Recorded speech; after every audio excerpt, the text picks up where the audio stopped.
Bonjour, je vous présente aujourd'hui l'analyse technique de l'or et de l'argent, tous les deux tradables à partir de la plateforme de CMC Markets. On va commencer par l'analyse de l'or, donc libellé en dollars.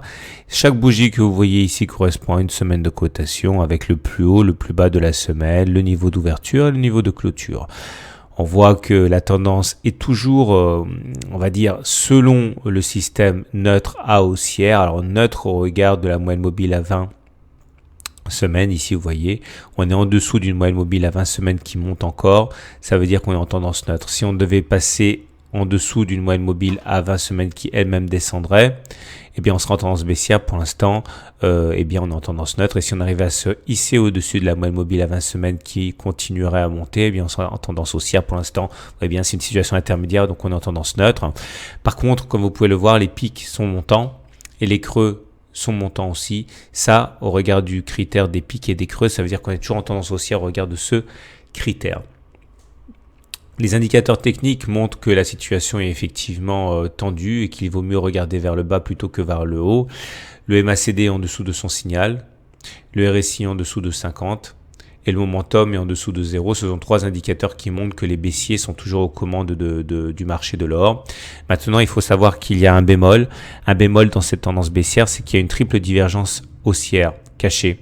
Vous voyez, regardez, les cours n'ont pas fait de plus bas pendant que le MACD, le RSI et le momentum sur le même laps de temps ont inscrit des plus bas. Ça s'appelle une divergence haussière cachée et ça montre que la tendance en cours n'est pas très saine dans la baisse et qu'on peut effectivement s'attendre à un rebond. Ce serait pas surprenant au regard de ce hiatus.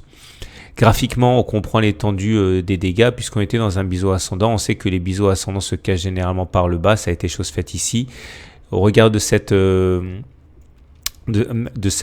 figure graphique, le support solide suivant est ici, les 1200. Ça correspond en fait au point suivant auquel on a accroché la partie basse du biseau. Donc on a effectivement ce solide support aux alentours de 1200. L'Ichimoku confirme que la tendance n'est pas baissière, elle peut être considérée comme neutre, voire haussière, mais pas baissière.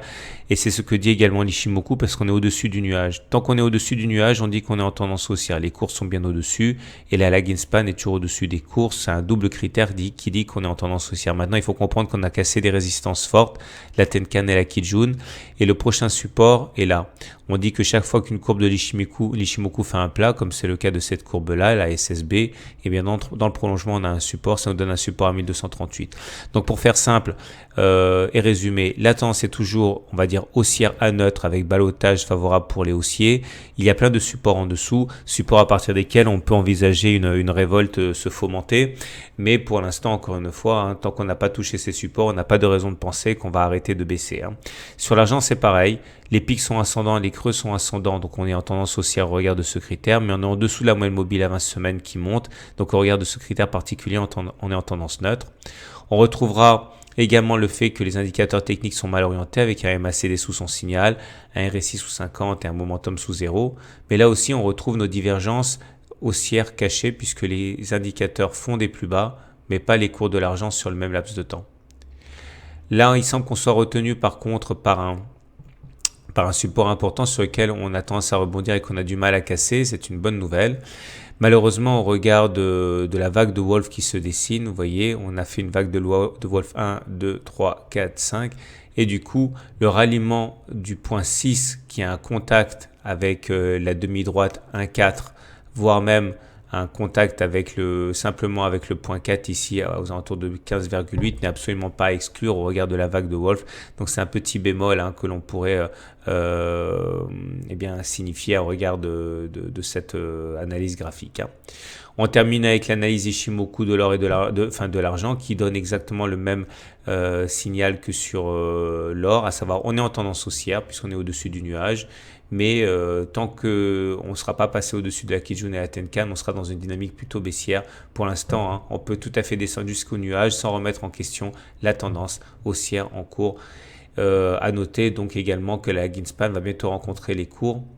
Et quand la lag in span rencontre les cours, elle a du mal à casser justement. C'est peut-être sur ces niveaux que le support va jouer.